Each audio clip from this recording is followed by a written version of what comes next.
Hi hi යාළුවනේ cook විත් ඇෂ channel එකෙන් ඔයාලව සාදරයෙන් පිළිගන්නවා. ඉතින් අහන්නකෝ මේ දවස්වල එළවලු කාලා ඇති වෙලා නේද? අනිත් එක එළවලු වල ගණන් මාර විදිහට ගණන් 250ක් ගන්න බෑ 200ට වැඩි. ඉතින් එහෙම කියලා අපි සැලෙනවද? අම්මෝ නෑ ඊටත් වඩා රසට බත් එකක් හදාගෙන මාළු පිණි මොකුත්ම නැතුව රසම රසට කමුද? බබාලා නම් හැමදාම හදලා දුන්නත් මේ බත් එක රසයි කියයි. ඒ වගේම හැමදාම ඉල්ලයි. ඉතින් වැඩි කතා නැතුව අපි යමුද මේක හදන්න. මට මේ වෙලාවේ තිබුණේ මෙන්න මේ ටික තමයි. සුදු ලුණු චුට්ටක්, ලුණු චුට්ටක්, කරපිංචා ටිකක්, රම්පෙ ටිකක්, බටු ගෙඩියක්, ඒ වගේම අලගිරි දෙකකුත් මම මේකට කපලා ගත්තා. ඉතින් මේකට බටු වල ඕනිම නෑ හොඳද? ඔයාලට මේ වෙලාවේ තියෙන රසයි කියලා හිතෙන ඕනි දෙයක් ගන්න පුළුවන්. උන් ඇට ටිකක් උනත් ගන්න පුළුවන්. ඊට අමතරව මට සොසේජස් චුට්ටකුයි, මස්රූම් ටිකකුයි, චිකන් චුට්ටකුත් තිබුණා. ඔයාලට මේකට ඒ වෙනුවට මාළු උනත් ගන්න පුළුවන්. ඉතින් මං ඔන්න ඔහොම චිකන් චුට්ටත් අරගෙන ඒකත් අයිස් බේරෙන්න තියලා තමයි මේ තියෙන්නේ. ඉතින් එතකන් අපි මේ රස බත් එක හදාගමු. මං ඉස්සෙල්ලාම තෙල් ටිකක් දාලා රයිස් කුකර් එකේ හදන්නේ හොඳද? ඒකටම සුදු ලුණු ටික, කරපිංචා, ඒ වගේම රම්පෙ ටිකක් කුරුදු කෑල්ලකුත් එක්ක චුට්ටක් තෙලේ රත් කරගත්තා. මම මේ ඉස්සෙල්ලා කපලා අරන් තියාගත්ත සුදු ලුණු ටික නෙමෙයි. ඒ ටික වෙනම තියෙනවා. ඊට අමතරව වෙනම ටිකක් කපලා අරගෙන ඒ ටික රත් වීගෙන එනකොට ඒකට වතුර ටිකක් දැම්මා. ඊට පස්සේ මම මේකට චිකන් ටික තම්බ ගන්න දානවා. ඉතින් ඔයාලා මාළු දානවා නම් මාළු ටික තැම්බෙන්න දාන්න එපා. මොකද බත් එකට මාළු දැම්මහම තැම්බිච්ච වතුර දැම්මහම අමුතු පිලී ගඳක් එයිනේ. ඒක නිසා චිකන් දානවා නම් විතරක් චිකන් මෙහෙම බත් එකට තැම්බෙන්න දාන්න. ඉතින් ඊට උඩින් මම ලුණු කුඩු ටිකකුත් දාලා ඒකම ලස්සන පාටක් ගන්න ඕන නිසා මම මේකට කහ කුඩු ටිකකුත් එකතු කරනවා. ඉතින් ඔයාලා 3-5 මිරිස් කුඩුත් දාලා කන්න ආසයි නම් මේ වෙලාවේ ඒකත් එකතු කරා නම් රසම රසයි. ඉතින් අපේ මයන් බබා ඉන්න නිසා මම සැර එකතු කළේ නැහැ. ඉතින් ඊට පස්සේ චිකන් කෑලි වලටත් හොඳට කාවැදෙන්න ඕන නිසා මං කපලා තියෙන චිකන් කෑලි ටික හොඳට එහෙට මෙහෙට කලවම් කරලා ඒක හොඳට තැම්බෙන්න වහලා තියෙනවා. ඉතින් ඔන්න අපි මේකට හරියන කරියක් හදාගන්න තමයි මේ හදන්නේ. ඉතින් මේක ඕනිම නැහැ. ඒ වුණාට මේක හදාගත්තාම බත් එක මාරම රසයි. මෙන්න මේ ටික තමයි ඕනේ. තක්කාලි, සුදු ලුණුයි, කොච්චි, ඒකටම මිරිස් කුඩු චුට්ටකුයි, ලුණු කුඩු චුට්ටකුයි දාලා මම මේ හදන්නේ බ්ලෙන්ඩර් කරගන්න තමයි. මේකේ ප්‍රමාණයටම වතුර ටිකක් දාලා ඔන්න මම බ්ලෙන්ඩර් කරගත්තා. පේනවා නේද? ලස්සන කරි එකක් හැදිලා තියෙන තාලේ. දැන් අපි මේක තවත් රස කරගමුද? ඉතින් ඒකට තාච්චියක් ලිපේ තියලා ඒකට තෙල් ටිකක් රත් වෙන්න දාලා මං ඒකට අප ටිකක් පුපුරන්න දැම්මා.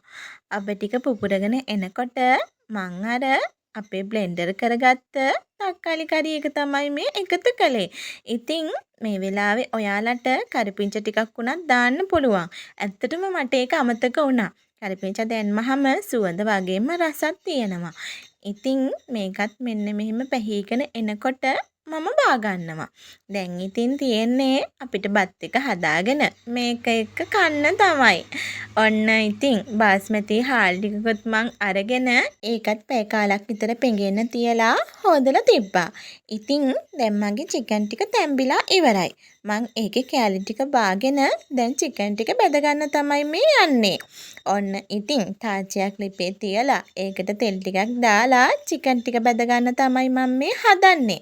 ඒක එහෙම බෙදෙන්න තියලා මං ඔයාලට පෙන්නන්නම්කෝ. රයිස් කුකර් එකට දාපු පහේ ටිකට වෙලා තියෙන දේ. මේ බලන්නකෝ ලස්සන පාටට ඇවිල්ලා. ඉතින් මම මේ වෙලාවේ හාල් ටික එකතු කරලා ඇති ප්‍රමාණයට වතුර දානවා. ඉතින් ඔයාලත් මේ වෙලාවේ ඔයාලගේ හාල් වල ප්‍රමාණයට අනුව වතුර දාගන්න පුළුවන්. ඉතින් එහෙම දාලා ඒකත් චුට්ටක් එහෙට මෙහෙට කලවම් කරලා බත් එක ඉදින්න තියලා දැන් මගේ බත් එක හොඳටම ඉදිලා තමයි මේ තියෙන්නේ. දැන් මං අර ඔයාලට ඉස්සෙල්ලාම පෙන්නපු චිකන් ටිකත් බෙදලා අරගෙන ඒකත් කෑලි කපාගෙන ඊට අමතරව සොසේජස් මස්රූම් ටික ඒ වගේම ලූණු සුදු ලූණු ටික කරපිංචා රම්පෙ ටිකත් වෙනම බෙදලා අරගෙන මේ වෙලාවේ මට ආමන් ඇට ටිකකුයි වියලි මිදි ටිකකුයි තිබුණා. ඉතින් මං ඒකත් ගත්තා. ඔයාලට රටකජු ඒ වගේ දේවල් දාන්න උනත් පුළුවන්. ඉතින් මට තියෙන දේ තමයි මම දැම්මේ. ඉතින් ඔයාලටත් ගෙදර තියෙන දේ මේකට දාගෙන ඔයාගේ බත් එක රස කරගන්න පුළුවන්. ඔන්න දැන් තියෙන්නේ අපේ බත් එකේ අවසාන අදියර තමයි. අපි අර වෙන වෙනම බෙදගත්ත පහේ ටික බත් එකට දාලා දැන් තියෙන්නේ කලවම් කරන්න තමයි. ආයිත් මික්ස් රයිස් එකක් ගැහුවා වගේ තමයි. පුදුම රසක් තියෙන්නේ. රසකාරක මුකුත් දාන්න ඕනි නැහැ. මේකට කෑලි මිරිස් ටිකක් උනක් එකතු කරගන්න පුළුවන්. මම අපේ බබා කන නිසා සැර જાති මුකුත් එකතු කළේ නැහැ. ගම්මිරිස් ටිකක් එහෙම එකතු කළත් රසයි. ඉතින් ඔන්න මන් දැන් බත් එක සම්පූර්ණයෙන් කලවම් කරලා තමයි මේ පෙන්නන්නේ. පේනව නේද? පුදුම සුවඳක් තමයි තියෙන්නේ. දැන් තියෙන්නේ කන්න තමයි. ඉතින් මේ වෙලාවේ අපේ මයෝන් බබාගේ පුදුම පොරයක් තියෙන්නේ. එයා ආසම බත් එකක් තමයි මේක. මේ තියෙන්නේ මං හස්බන්ඩ්ට වැඩට අරන් යන්න බෙදපු බත් එක. ඉතින් එයා දවල්ට කනකොට ටිකක් පරක්කු වෙන නිසා මං අර තක්කලි කරි එක වෙනම ලන්ච් ෂීට් එකක බැඳලා දැම්මා. ඊට අමතරව චිලි පේස්ට් ටිකකුත් දැම්මා. මේකට වෙන මුකුත් ඕනි නැහැ. නිකන් බත් එක උනත් කන්න පුළුවන්. ඉතින් ඒ උනාට රස කරගන්න මෙහෙම එකක් හදාගත්තාම අපේ හිතේ හැටියට කන්න පුළුවන්නේ. දැන් අපිත් කමුද? ඔයාලත් අනිවාර්යෙන් මේ බත් එක හදලා බලන්න. හදලා බලලා මටත් කමෙන්ට් එකක් දාන්න. හැබැයි හැමදාම කන්න හිතෙනවා හොඳද? මේක අමුතු අට්ටෝරුවක්. ඉතින් අපි ආයෙත් ලස්සන වීඩියෝ එකකින් හමු වෙමු. අපේ වීඩියෝ හොඳයි කියලා හිතෙනවා නම් අපිත් එක්ක දිගටම රැඳිලා ඉන්න. අමතක නොකර අපිව සබ්ස්ක්‍රයිබ් කරලා, ලයික් කරලා, ෂෙයා කරලා, කමෙන්ට් කරලා අපිට සපෝට් එකක් ලබා දෙන්න. හැමෝම සතුටින් පරිස්සමින් ඉන්න. ගිහින් එන්නම්.